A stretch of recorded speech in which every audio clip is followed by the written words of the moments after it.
Alrighty, guys, it's the final part. I'm going to talk for good maybe 10, 15 minutes. I'll shut this cam off here. Then I'll watch the video before you guys. And after my video, I might take a nice walk. I have my last two smokes. I want to have a nice smoke when I take a walk. Listen to some music.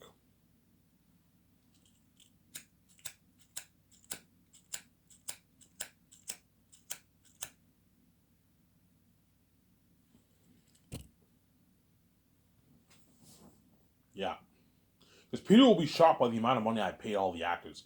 Mel Gibson will be shocked by how much money I paid all the actors. Yeah, because like in Hollywood, it doesn't work like this, man. It's the biggest contract ever for entire cast. When I mean biggest contract, I'm talking about like consistent earnings. Like in terms of the average, when you average it out, it's the biggest contract ever for entire cast. As Hollywood cannot afford to pay 15 stars like that kind of money, they're consistent rich ones that no. They have 15 stars, they're gonna make their shitty $300,000. That's how it works in Hollywood. You have it like in The Hobbit. Those all those dwarf actors got like a couple $100,000 for the movie, like 250, 300K they got. The Hollywood was cheap, obviously. Hollywood could have easily afforded to pay each of those actors $1 million. There were $2 million in your budget. They could have afforded it. They're just cheap, obviously. The Hobbit had a big like $645 million budget. They could have easily afforded to pay the 13 Hobbit actors $1 million each. Hollywood was just cheap. They're weird people. Yeah, let's pay Peter and Martin Freeman and that Dwarf King actor a lot of money, and everyone else pay them their shitty $300,000 because they're fucking cheap. Obviously, yeah, yeah. Ivan could have Warner Bros. Paid the Dwarf has more money? Yes. Warner Bros. Could have paid the 13 Dwarf actors more money, but because they're cheap, they paid them a couple $100,000 obviously for the movie, like 250, 300K for the movie, 350K. Because they're cheap, obviously. Yeah, I don't want to take out $13 million of my money and pay all these guys $1 million each. Pay them like 300K. That's only like $3.4 million in the budget because they're fucking cheap, obviously. Yeah. Whereas Martin Freeman, I heard, got about $1 million. He got his millions. He got like $1 million, $1.5 million, $2 million, or something like that. The Dwarf King actor got about the same thing around there. And Orlando Bloom got his nice $1 million check. Elijah Wood got his nice $1 million check for a cameo appearance. And Ian McKellen obviously made his rich millions because he's an A-list actor, obviously. Where those dwarf actors are all those dwarf actors were not A-list actors. They're all like B-list actors. And that's why Hollywood paid them their shitty money, obviously. They're 300K, you know what I'm saying? Yeah. Peter will be shocked by the contract for the Zanus contract with all the stars. He's like, holy shit, Ivan, this is the biggest contract ever for the entire cast. Yeah. Peter will be shocked by his contract because he doesn't make that kind of money in Hollywood. It's a deal, Ivan, yeah. He'll be shocked. His agent will be shocked. Holy shit, Ivan's coming balls out of the water. Peter signed a massive $500 million deal. Yeah, I'm going to walk away with like 30 plus, $25 million in my bank. Yeah, it's a nice picture for the agent, obviously. And all my stars got their rich contract, as well as the crewmen, too. Crewmen signed their nice $150,000 deal. Rich contract for a Hollywood crewman, man. It's a nice paycheck, man.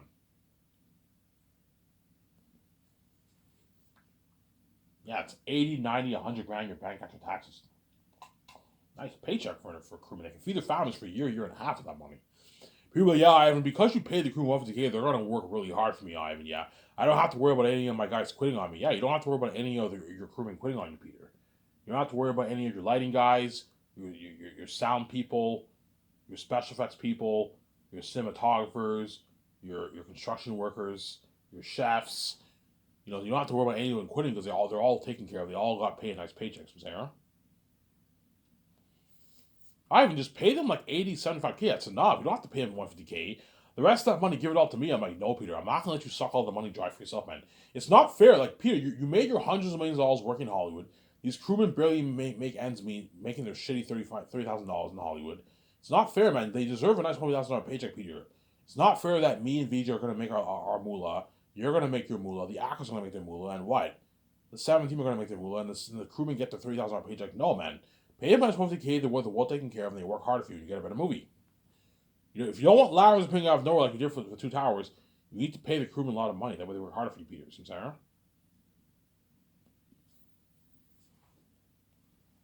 saying? Yeah, Ivan. Yeah, you don't want Lowers appearing out of nowhere, man. See what I'm saying? That's a big plot hole in the story. It's not really a major plot hole, but it's a problem, obviously. Yeah, I caught that, Ivan. You know, saying those Lowers appearing out of nowhere. Yeah, man. Like, you see the Orc army, and all of a sudden when they post the walls, you get the ladder appears out of nowhere. You get like 10 ladders appearing out of nowhere. Where the fuck do those ladders come from? Because the special effects team slacked off, duh. You also got cheesy special effects with the race on wings. Remember in Two Towers in the end? When Frodo's like, they're here, they've come.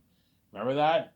And Faramir's like, Nazgul! Remember that? Remember when you saw the Wraith flying over the Osgiliath City? Yeah, that was cheesy CGI. That was very bad CGI. It looked like they copy and pasted the Wraith on wings onto the screen. It was bad. Yeah, that was bad. Yeah, that was bad CGI. You know what I'm saying? You also had some bad editing when they're like retreat and they breach the gate. You know what I'm saying? You saw like, I don't know, like 80, 100 men left, man. The next scene there was like 10 alive and they died. They died defending it. Okay, well, how did they die? They all went up the door. What the fuck happened? How did they all just disappear like that? How did they all just die like that? It's bad editing, obviously. Yeah, it's lazy editing. Yeah, it's bad editing. That's why if you don't want that happening in your movie, Peter, you need to pay the crewmen and all them a lot of money. Trust me, even if you pay them $50K, they're still going to work hard for you, man. My Lord of the Rings crewmen got peanuts to work hard for you. They worked hard for you, but you caught cheesy scenes in your movie. Look, you caught cheesy scenes in your movie, Peter, man. The Liars of Picking Up Nowhere is a problem in the movie, man. It's a problem in the movies, Sarah. It's a problem in the movie. Yeah. Trust me, Peter, I know that feeling. You're greedy. You want a nice piece of the pie. 400 million seems a bit small to you. You want a nice, like, $700 of pie. But you stop thinking about, let go of your greed, Peter, and stop thinking about yourself. And just open your eyes and see what you're doing here. You're taking all the money for yourself and you're leaving everyone else with peanuts, man. Yeah, but you're doing the same thing too. Yes, but I'm sharing my wealth with you, which you're not. You didn't share shit with any of those actors for your 3 movies, for King Kong, your Lord of the Rings trilogy, and your Hobbit trilogy. You took all the pleasure for yourself. It's not fair to the crewmen, man. They deserve a nice paycheck too, man. Trust me, I know that feeling, Peter, of not having any money. It's easier for you to say that when you sign your massive deal, hundreds of million dollars worth of a deal. Obviously, the actors signed a big multi-year contracts. You guys all get to live that life, that rich life, and the crewmen are barely making ends meet. They have no money for themselves. They need money. They deserve a nice paycheck. And they're Hollywood crewmen. They're the best of the best. They deserve a nice paycheck. Trust me, Peter. I know that feeling. I grew up poor. It's not. I collected welfare checks. It's not fun not having any money, man. It's not fun getting 30K and it only lasts you like 4 months and your money's all ran out. It's not fun, man. And you and all the actors and my 17, myself, you were living out the lavish life. No, pay them a nice 20K. They work hard for you, Peter. Sarah.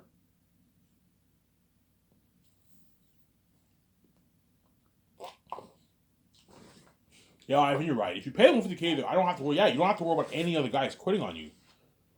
If you spoil them with a luxurious buffet, you pay them 150K and give them a $2,000 bonus gift card, they're going to work really hard for you, Peter. They're going to work really hard. You're going to get better. You're going to get an amazing movie. All the sections are going to work hard.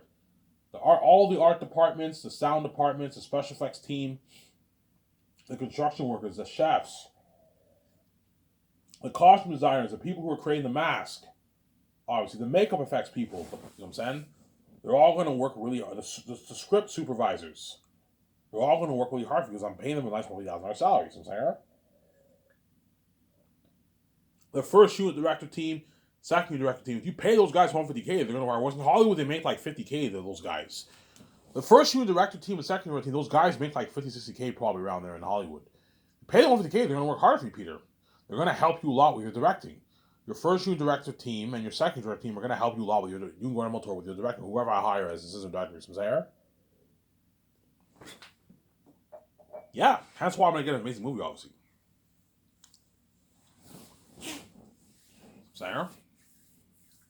Hence why I'm going to get an amazing movie. Obviously.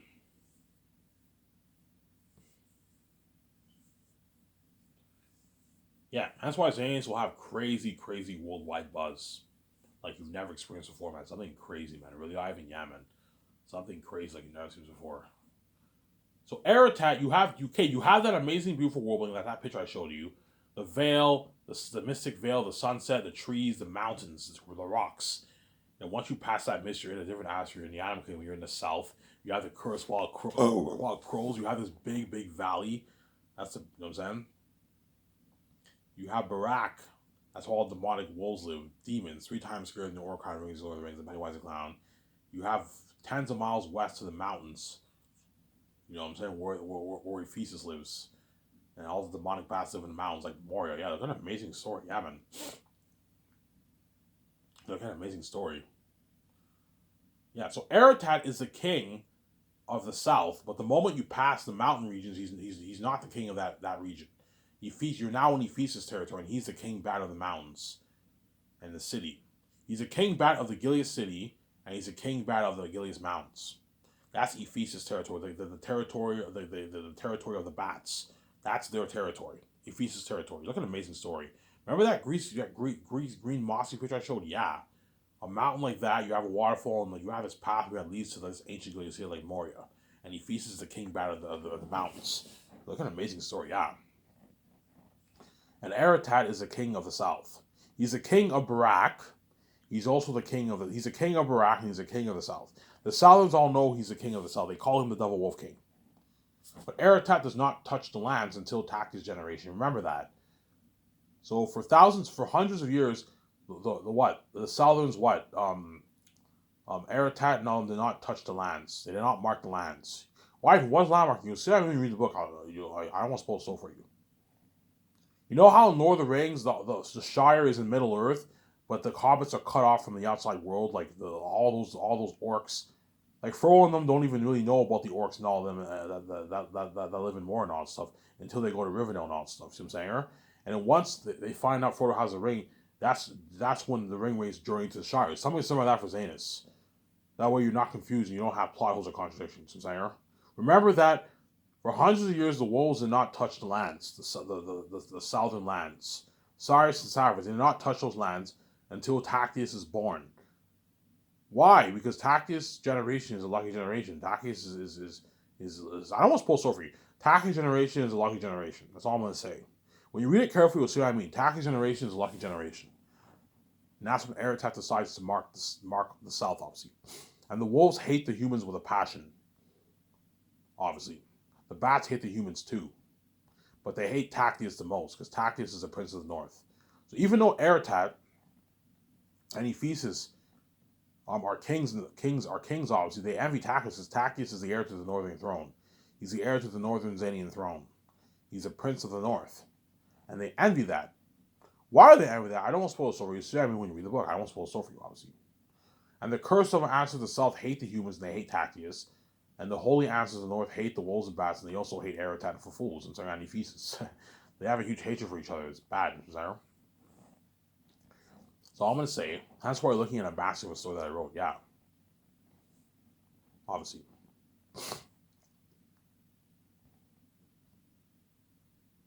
And Tactius is wealthy. When you read the book, Tactius is clearly wealthy. When you read the book very carefully, Eli is also wealthy too. I don't really describe their wealth that much in the book. When you read it carefully, you'll know they're wealthy people, obviously. Tactius is wealthy because he's the prince of the north, and Eli is the leader of Sapphic. He's wealthy too, but he's not as rich as Tactius. Tactius is richer than Eli. Eli is so rich, he has a bank. He has a table that fits 100 guests in his house, man. They have this huge party scene, right, in the Lithia chapter when Tactius and them meet Lithia and all stuff. I don't suppose so for you. Eli has this huge this huge table that seats 100 guests, man. He's rich. He has guest rooms in his house. He's loaded, obviously. But Tactius has his own castle. Tactius is richer than Eli. Suetonius and Cassius are richer than Eli, some say, huh? Whereas Eli is richer than guys like Merimus and Baramus, obviously, but he's not richer than the members of the royal family. Suetonius, Cassius are loaded people. Tactius is loaded, and his Queen Sarah is loaded, and Lithius, his half-sister, is loaded too. Baramus is loaded. He's a servant of Queen Sarah, but he's not as rich as Eli. You know what I'm saying? Merimus is rich. I don't describe Merimus' wealth in the book, but he's a northern. He's rich, obviously. He's rich, but he's not as rich as Eli, obviously, and them. But the members of the royal family are all richer than Eli and all them. You know what I'm saying? Okay, he's just saying, yeah. You know, Suetonius and Cassius are so rich that when they journey to the south, obviously, you notice how they look down on the Southerns. The Northerns look down on the Southerns. Cassius and what? Cassius and what? And Suetonius, they make fun of Job and all. So when Job is a rich man, Job is Eli's hired caretaker. He takes care of things in the house, obviously. And Eli pays him. If you read the book, Job says, Eli pays me very good wages. How much? I don't explain in the book. I don't know. Job makes maybe $400,000 a year being Eli's caretaker. You know what I'm saying? He's rich. Cornelius is rich.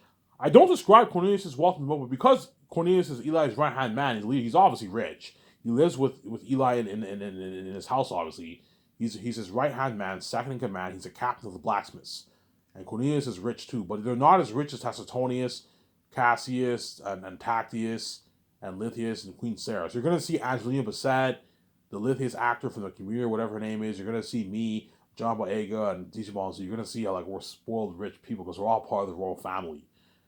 They're all part of the royal family. Look at an amazing story, yeah, man. I wrote a masterpiece. People are like, yeah, I heard your book, man. Look at a masterpiece. Yeah, look at a masterpiece. Look at an amazing story. And Faful is Eretat's son. He's the prince of the south, and he's the prince of Barak. They call him the prince of Barak and the prince of the south, obviously. Faful, that's his name, Faful. Faful, obviously. And Eretat's his father, and he's the king of the south and the king of Barak. And Morale is his general. He's a general of the Zanian army, obviously. And then Darius is the blacksmith, and the Mass and Bass are Eretat's servants. So both Queen Sarah and both the Northerns and what? And Eretat's royalty. He's royalty. He's a king, obviously, but he's cursed. He's a cursed being. He's demonic, obviously. So even though he's a king, he is cursed. He's a cursed being. Ephesus is a king, but he's also cursed too, obviously.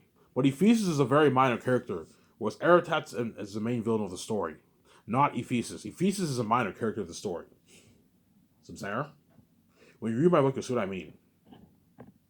Imagine applying this to the Byzantine guys. You have the north that's holy.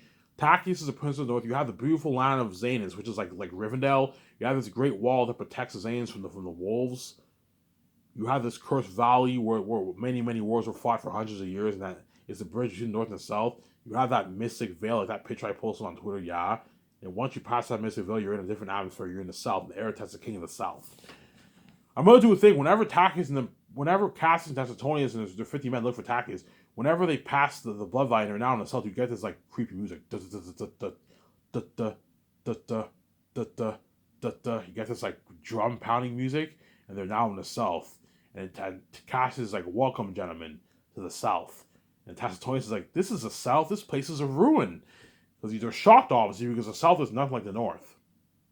You know what I'm saying? The south is not like the north, obviously. When Tactius arrives in the south, he's also shocked. He's like, man, he's like, this is nothing like the north. Yeah, the south is cursed. It's a cursed atmosphere. The north is holy. Is the south beautiful? Yes, the south has beauty, obviously, but it's not the north. It's cursed. It's a beautiful place, obviously, like that picture I showed you, but it's not like the north. The north is holy, whereas the south has this atmospheric cursed vibe to it. Well, I'm gonna tell John Howe and all them, don't make the south look too cursed. It has some beauty. I want to have some beauty, but make sure it's different from the north. Make sure it has a cursed atmospheric feel to it, and the north is holy and it has this peaceful to it, like Rivendell. Some saying. I was you were saying, yeah, that way John Howe and all them know when you do the consarts. I'm telling you guys, if you apply this kind of story to the Big Tree, man, you're looking at the greatest story ever told in most of the picture, man. Look at that, man. A masterpiece, yeah, man. Peter might tell me, Ivan, you don't have to have Eretat be devils, Ivan. Have them be PG-13. That's good enough. Like, Peter, if you have Eretat PG-13, the movie won't be as good. Trust me, man. Why is Tachys an agony? He's an agony for a non-scary PG-13 wolf? No, Peter. Passion of Christ was rated R, and yet it was a powerful story. Yes, you need to have Eretat be devils the way you create a more powerful story. I want them to be demons. I want them to be the most horrific beings in movie history. 3 times scarier than Pennywise the Clown, your Orca, and your Ringwraiths. Okay, Ivan. Yeah, Ivan, you're right. If you have Eretat to be devils, it'll create a more powerful story. Yes. Fuck, Ivan, I can't wait to see this movie, man. Oh, my. Sign me up, Ivan. $500, it's a deal, Ivan. He shakes hands with me, and I take him out. I take Peter out to a nice dinner. And he parties it up at my nice condo. And I'll be trending online. Yeah. This will be crazy. Yeah. So before I finish the video here, once I sign my stars, obviously, I'm going to have a psychologist interview them. So the first day I will sign John Boyega, Yvonne Joje, Digimon Sue, Idris Alba, Angelina Bassett, Andy Serkis, Danielle Minette, Ariana Grande, Don Cheadle or Vigo, whoever I choose, Carl Urban, the actor for Eretat. So, I don't know, Benjamin Cumberbatch perhaps, William Dafoe, So fly those guys in, and I'll sign the actor for full. So I'll sign my first like 11, 12 stars the first day. And John Rice Davis for Eli. I'll sign those like 11 actors the first day. Once before I sign them, I want a psychologist to interview them. That way, okay, you have a mental illness, you have children. Yeah, I have children. I'm saying, you ever had a mental breakdown before? No, I never had a mental breakdown before because they want me to be so bad. I'm saying, okay, thank you, sit down. I'm saying, and then once the psychologist interviews all the actors, one by one, they're gonna go in the elevator and they're gonna go up to the second floor. And okay, the boardroom's on the far office on the right, the far room on the right, the last room on the right. Ivan and VJ and Peter Jackson will be with you. And they're going to get sent to my office to my boardroom, and the doc team's filming them, and they're going to sign their contracts. Okay, Peter, what do you think? You think of Vaughn Julius? Do you think $4 million is a good deal for Vaughn Julius? Ivan, don't pay him that. Pay him like $500K. I'm like, no, Peter. Stop being fucking cheap, man. Ivan, $500K is enough, man. We don't have to pay him fucking $4 million. Ivan, they're ripping you off. I'm like, no, Peter. Because guaranteed I'm going to have discussions with Peter, obviously. Hey, Peter, do you think I should pay Vaughn Julius $4 million? Ivan, don't pay him that, man. He's ripping you off. Pay him like $550K. That's good enough, Ivan. So I'm like, Peter, man, why are you so fucking greedy and cheap, man? So Ivan, they're not worth, Vaughn Julius is not worth $4 million. Peter, man, if you pay Vaughn Julius $500,000, he's not going to work hard for you, man. He's not going to work as hard for you, man. He's going to slack off more. He's only going to walk away with like 200-something thousand in his bank. Ivan, that's a good paycheck. That's enough. I can last him for 3 years. Like, Peter, it's easy for you to say that. You sign your $500 deal, you're making a big deal over me paying him $4 million. If you want Skies to be buried in Hollywood and have these guys destroy the role, pay him a rich paycheck. That way, Vaughn Julius walks with millions in his bank. Okay, fine, Ivan, pay him $4 million.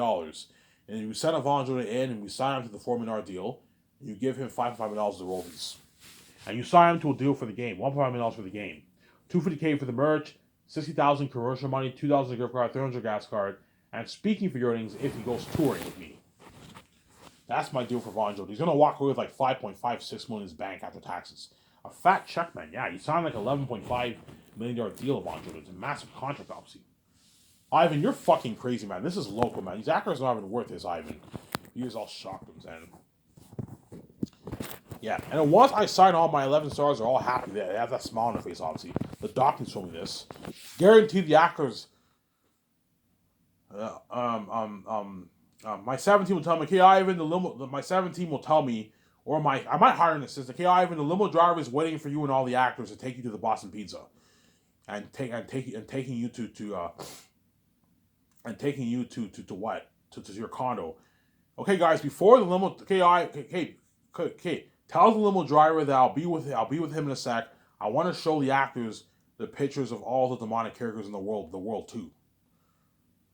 Ivan, like you had a psychologist interviews. How scary are Eritrea and all these beings, man? You know what I'm saying? Are they really that scary? Like to having that psychologist interviews? Yes, guys, they're that scary. Here's like, guys, you have no idea how scary Eritrea and all them are. You're looking at demons and devils. For my movie Lord of the Rings, I only put $30 million towards special effects, towards those New Zealand actors who wore those prosthetic orc masks, obviously for the Orc High Army. And then when I apply CGI effects, they look creepy like that. Well, imagine creating scarier masks than even those masks that the New Zealand actors wore in my Lord of the Rings movie, and you add in like hundreds of millions of dollars for special effects. How much? $400+ million for special effects. Like, holy shit. You're looking at walking demons and devils, guys. The world's gonna fill for you guys. They're gonna fill for all you guys, and they might even cry. You know what I'm saying? Peter's like, you guys are all gonna be remembered as legends. That's how scary Eritrea and all of them are. Okay, guys, come with me. I want to show you the pictures. I take her to the building, obviously. And the actors are like, holy shit, Ivan, that's Eritrea and Ephesus and all. I'm like, yeah, holy shit, that's fucking scary. We're going to fight those guys? I'm like, yeah, guys, holy shit. The Cosmos gives them goosebumps. And when I show them the masks, the third year, they're all going to be, I'm going to pump them up. I was like, hey, guys, come with me in the board. I'm going to sit you down. I want you guys to be prepped. We're going to be fighting these guys. Like, holy shit, that's scary. These are demons, yeah? Now, I'm going to apply $400+ million towards these demonic mask guys. You're looking at walking devils and demons. The actors are all pumped up. When you train, I want you to be prepped for the role and just know what you're facing. You know what I'm saying? Are you guys ready to go on this Zane's journey with me? You know what I'm saying? We're ready, Ivan. They all train. They all train hard. And they're all prepped for the role. They all prep themselves mentally. Yeah, and they destroy the role. Because I pay them millions, and it's the best story ever told. Yeah, man. That's why the movie have crazy what was. That's why those Zane's actors are lucky. You get to be part of that buzz me, man. Fighting all those demonic beings. Yeah, man. Looks like scary. Okay, John Boyega, you're gonna be fighting Bo the Pit Watcher in the war. That's Bo the Pit Watcher, Ivan? Yeah, that's Bo the Pit Watcher. I'll make about a 1 hour video here, guys. That's Bo the Pit Watcher, Ivan? Yeah, that's Bo the Pit Watcher. Holy shit, that's scary. Digimon Su, you're gonna be fighting what? You're gonna be fighting Morale. This is Morale. Holy shit, that's scary, you know what I'm saying? I'm gonna be fighting Ephesus. I'm gonna be fighting Eratana for Fool. You know what I'm saying? And the rest of you actors, you're gonna be fighting all the demonic extra wolves. And I showed them some of the concept pages in the mask. Holy shit, they're all demons and devils. Yeah, man, they're all demons and devils. And they're all prepped mentally for the role. Yeah, man. Look at an amazing story. Yeah, trust me, you ever can say, I mean, I want to mask these guys. Zayn's with the best story told the most picture. Crazier buzz than Avengers, crazier buzz than Lord of the Rings, Harry Potter, Star Wars. Yeah. Neil Toots is a hardcore Star Wars fan. Once he reads my book, he'll become a Crazier Zayn's fan. John Camp and all of them are all going to become Crazy Zayn's fans. Raw Mayor Burnett, they're all going to become Crazy Zayn's fans. Overlord DVD, Critical Drinker, you know what I'm saying? Midnight Edge, they're all going to become Crazy Zayn's fans. They're all going to buy my merch. They're all going to be excited to watch. Did you see that trailer? Oh my god, that's fucking scary. I am hyped to see this movie. Sign me up. I'm going to get my popcorn. Did you get your theater system installed? Yeah, I got my theater system installed. I'm gonna go to the store and get my popcorn, order my pizza, get my beer, get my I don't know, get my Zevia. John Campbell likes Zevia, right? Yeah, get my Zevia, get my pizza, enjoy that fucking movie. Yeah, look at Crazy by Buzz. Yeah, man. Oh my god, did you see that trailer? Oh my god, I was like, what? I remember when I saw that one picture at the end of the trailer, and I saw the whole world saw Ivan for the first time. Because what I'm gonna do for the first trailer, I'm gonna have them show Takius the first, and it show a lot of scenes with young Takius. And the end of the teaser trailer, it transfers later on, and it shows like John Boyega talking to me. He's like cousin, you know what I'm saying? Like he's like cousin. He speaks to me, and I'm like, I don't know. And you see a quick sec my face. The whole world's like going crazy. Oh my god, did you see that? You know what I'm saying? I'm going crazy. Yeah, man, look at Crazy Worldwide Buzz. Yeah, man. You know what I'm saying? Yeah. And then for Volume 2, you see VJ as Lithia. Oh my god, VJ. I'm not going to make sure VJ. Don't hate me. Oh my god, VJ's Lithia. You know what I'm saying? You see VJ, how beautiful she is in the movie, like Erwin and Lord of the Rings. Yeah. Holy shit, this movie looks amazing. Yeah, the amazing Roboling better than Pandora. Under her action series is better than what? Than Helm's Deep. And horror 3 times scarier than the Orkai, the Ring Race, Pennywise the Clown, all these horrific movies that came out in the past. And in Volume 3, I'm going to have them show the 20,000 demonic wolf army and the 1,500, 2,000 demonic bat army. You show a bit of the army, and the whole world's like, holy shit, that's freaky. Like, you're looking at an army of devils and demons, yeah. I feel bad for Ivan and his actors, man. I'm gonna feel for them, yeah. That's why we have Crazy Worldwide Buzz, yeah, man. Something crazy, man. Anyways, in this videos, I remember signing up. Peace.